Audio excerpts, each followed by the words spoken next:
Assalamualaikum warahmatullahi wabarakatuh. Alhamdulillahilladzi faddala bani Adam bil ilmi wal amal ala jamil alam. Asyhadu an la ilaha illallah wahdahu la syarika lah wa asyhadu anna Muhammadan abduhu wa rasuluh, amma ba'd. Yang mulia Abu Imam Syekh Panitia Masjid, guru-guru kami, hadirin sidang Jumat yang dirahmati oleh Allah Subhanahu wa taala. Pada suatu hari, imam besar ulama sufi melewati kota Basrah.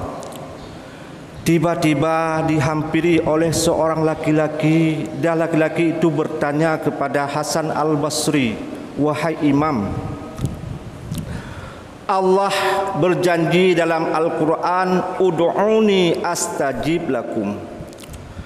Long tuan, kamu peluh tun long melakai ba Allah Subhanahu wa taala, tapi belum Allah kabulkan." Hasan Al-Basri seraya berkata, "Wahai rajul, mana mungkin doamu dikabulkan oleh Allah, hatimu mati, dan bagaimana mungkin doamu akan sampai ke aras Allah disebabkan oleh hatimu yang mati?"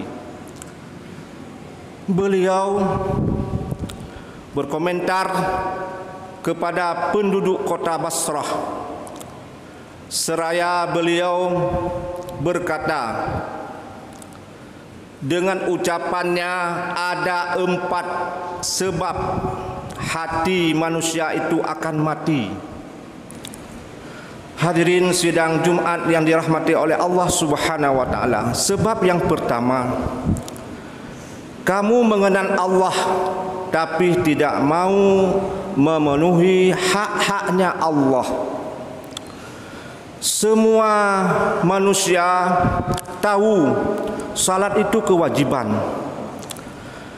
tapi hadirin sidang Jumat yang dirahmati oleh Allah Subhanahu wa taala, belum sempurna mungkin kita interaksi dengan Allah Subhanahu wa taala.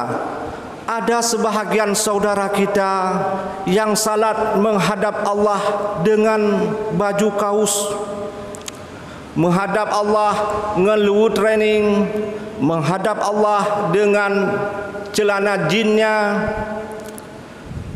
disebabkan Nabi Muhammad sallallahu alaihi wasallam waktu dia menghadap Sang Khalik, dia pakai baju kebesaran seperti yang saya pakai ini. Kenapa? Karena dia menghadap Allah yang Maha Agung. Itu satu. Yang kedua, waktu kita taharah, ada sebahagian saya lihat itu saudara kita yang waktu dia kencing tidak dia angkat celananya. Percikan kencing air kena di celana. Lantas kita berdoa kepada Allah Subhanahu wa taala, mana mungkin Allah mau menerima permintaan kita. Apalagi lagi keren sekarang tuh bak tembok nyan tak prediksi mentang nyan mandung kenang najis bak lut. Dan doa kepada Allah taala hulun, jangan harap doa itu akan makbul. Sebab yang kedua, hati akan mati. Kamu membaca Al-Quran dan menjunjung tinggi nilai-nilai Al-Quran, tapi tidak mau beramal dengan isi Al-Quran itu sendiri. Dalam Al-Quran, Allah halalkan jual beli, Allah haramkan riba, kubah jual beli, dung riba. Dalam Al-Quran, وَلَنَبْلُوَنَّكُمْ بِشَيْءٍ مِّنَ الْخَوْفِ وَالْجُوعِ وَالنَّقْصٍ مِّنَ الْأَمْوَالِ وَالْأَنفُسِ وَالثَّمَرَاتِ وَبَشِّرِ الصَّابِرِينَ الَّذِينَ إِذَا أَصَابَتْهُمْ مُصِيبَةٌ قَالُوا إِنَّا لِلَّهِ وَإِنَّا إِلَيْهِ رَاجِعُونَ. Allah bersumpah itu perkara yang sakral dan perkara yang sensitif. Demi Allah, aku coba akan kamu wahai hambaku. Yang pertama ketakutan.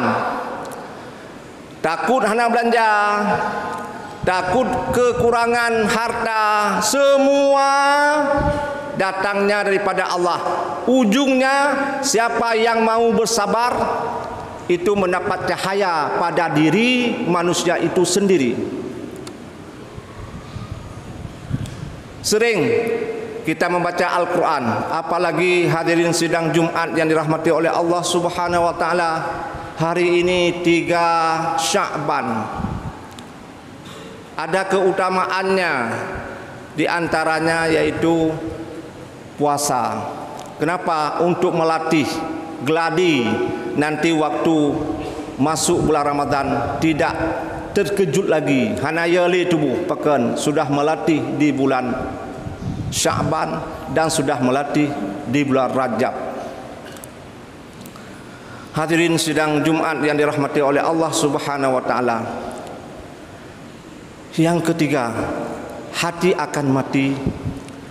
Kamu makan rezeki Allah, tapi yang kamu makan, yang kamu minum tidak mensyukuri pemberian Allah. Makanya Rasulullah ngomong kepada Sa'labah, wahai Sa'labah, bersyukurlah yang sedikit, nanti banyak tidak sanggup kamu bersyukur. Makanya Sa'labah itu 3 kali dia minta kekayaan pada Rasul, 3 kali Rasul mengucapkan celaka kepada Sa'labah. Ujung-ujungnya dia menjadi orang yang dicap oleh Rasulullah dan dicap oleh Allah orang yang celaka. Berarti harta tidak membuat kita bahagia, hadirin. Artinya uang itu perlu. Kalau dengan harta orang membuat bahagia, sungguh karunlah yang orang yang pertama senang di dunia ini.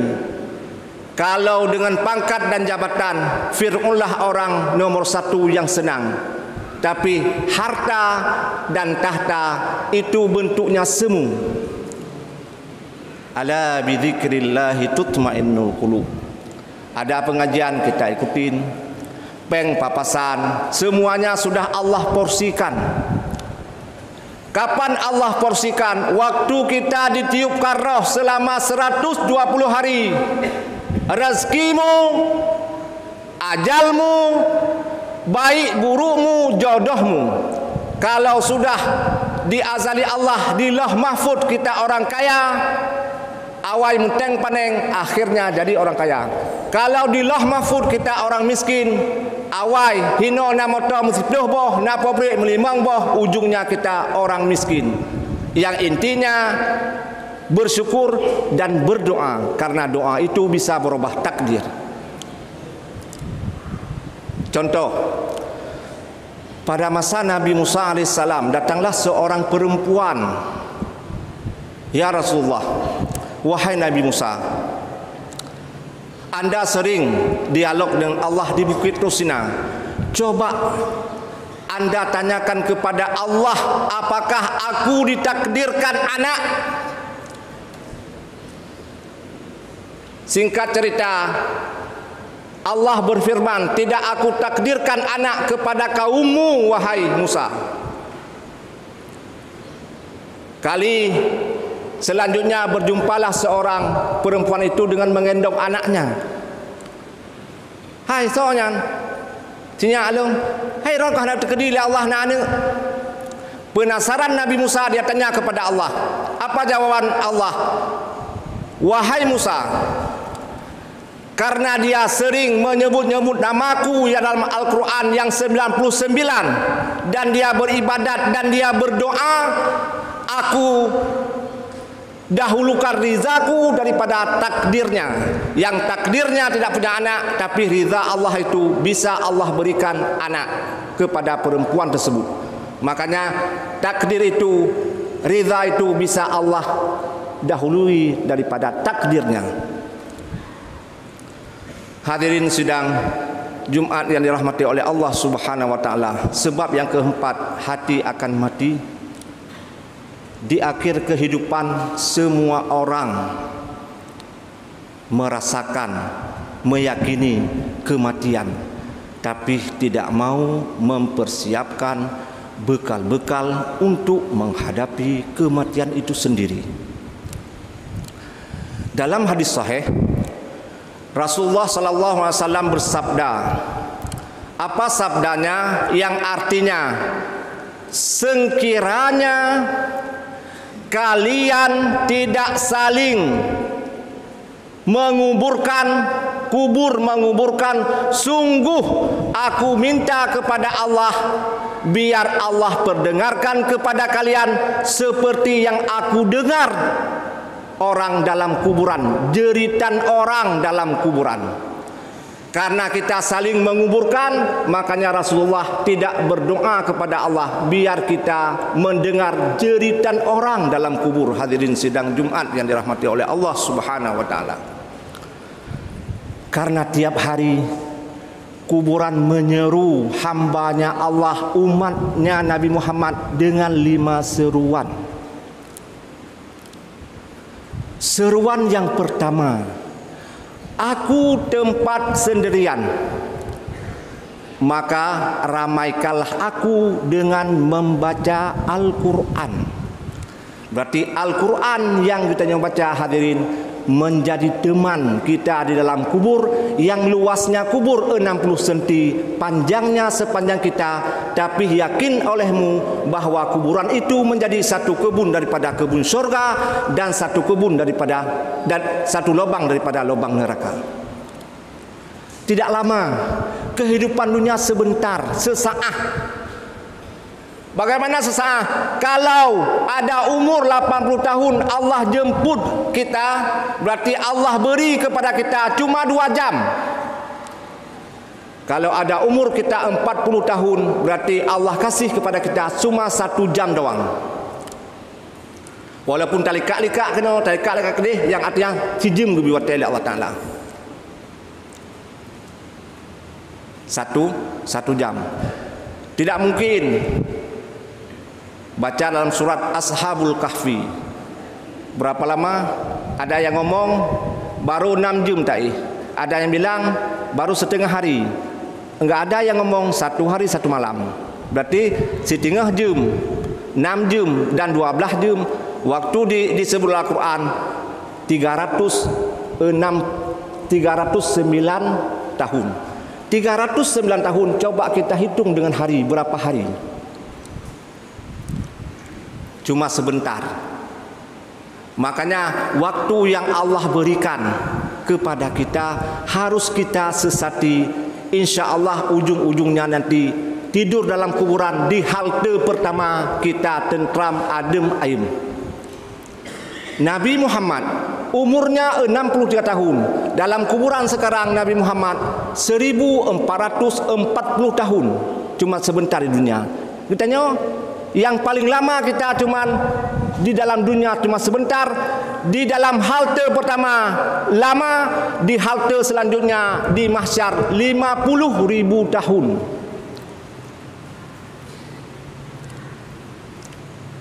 50.000 tahun kita berdiri, tiada yang duduk. Hadirin sidang Jumat yang dirahmati oleh Allah Subhanahu wa taala. Yang kedua,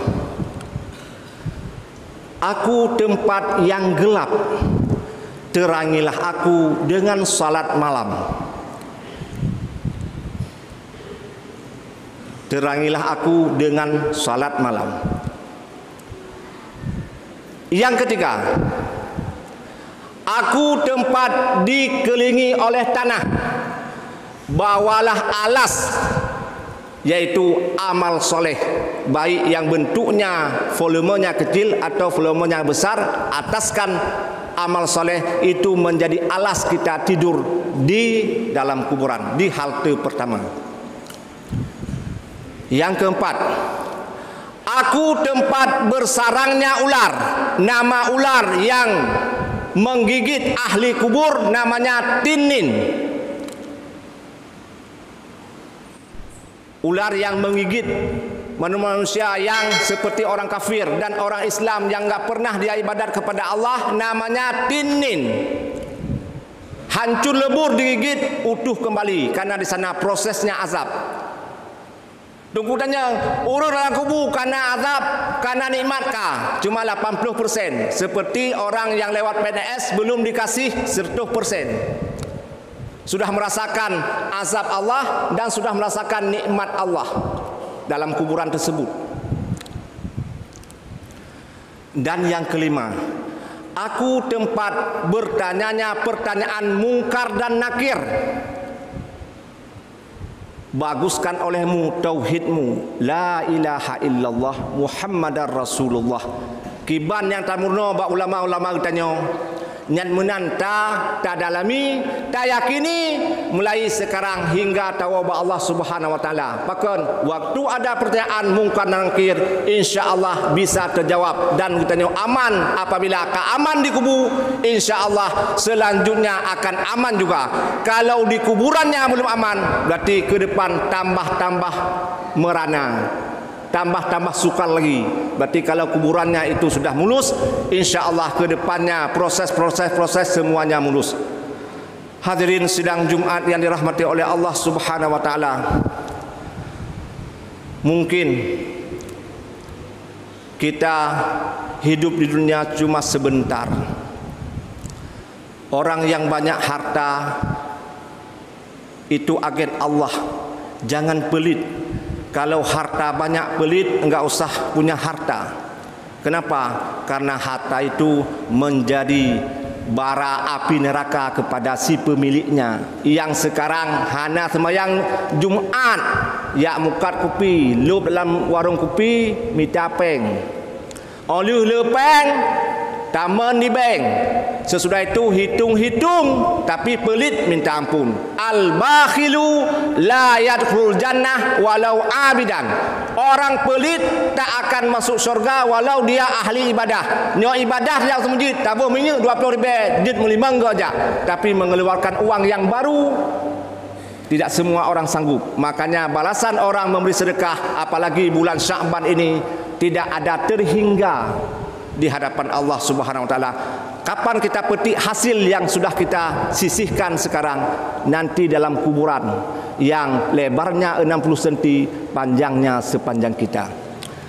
Mudah-mudahan hadirin, dengan ucapannya imam besar ulama sufi Hasan Al-Basri menjadi barang renungan kepada pribadi ulun tuan dan kepada hadirin sidang Jumat yang dirahmati oleh Allah Subhanahu wa taala. Amin amin ya rabbal alamin. Alhamdulillah. Allahumma salli wa sallim ala Sayyidina Muhammadin wa ala alihi wa sahbihi ajma'in. Ayyuhan nas, ittaqullaha haqqa tuqatih wa la tamutunna illa wa antum muslimun. A'udzu billahi minasy syaithanir rajim. Bismillahirrahmanirrahim. وَلَنَبْلُوَنَّكُمْ بِشَيْءٍ مِّنَ الْخَوْفِ وَالْجُوعِ وَالنَّقْصٍ مِّنَ الْأَمْوَالِ وَالْأَنفُسِ وَالثَّمَرَاتِ وَبَشِّرِ الصَّابِرِينَ الَّذِينَ إِذَا أَصَابَتْهُمْ مُصِيبَةٌ قَالُوا إِنَّا لِلَّهِ وَإِنَّا إِلَيْهِ رَاجِعُونَ. Barakallahu li wa lakum fil Qur'anil Karim wa nafa'ani wa iyyakum minal ayati wazikril hakim wa taqabbala minni wa minkum tilawatahu innahu huwas sami'un alim.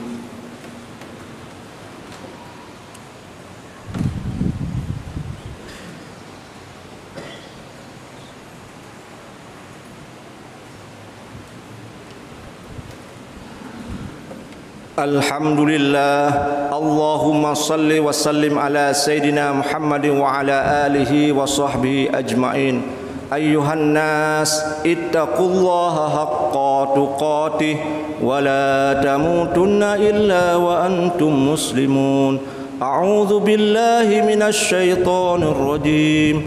Bismillahirrahmanirrahim. وسارعوا إلى مغفرة من ربكم وجنات أرضها السماوات والأرض أعدت للمتقين الذين ينفقون في السراء والضراء والكاظمين الغيظ والعافين عن الناس والله يحب المحسنين. اللهم اغفر للمسلمين والمسلمات والمؤمنين والمؤمنات الأحياء منهم والأموات. ربنا ظلمنا أنفسنا وإن لم تغفر لنا وترحمنا لنكونن من الخاسرين. اللهم هب لنا من أزواجنا وذرياتنا قرة أعين واجعلنا للمتقين إماما. ربنا آتنا في الدنيا حسنة وفي الآخرة حسنة وقنا عذاب النار ولذكر الله أكبر والله يعلم ما تصنعون. أقم الصلاة.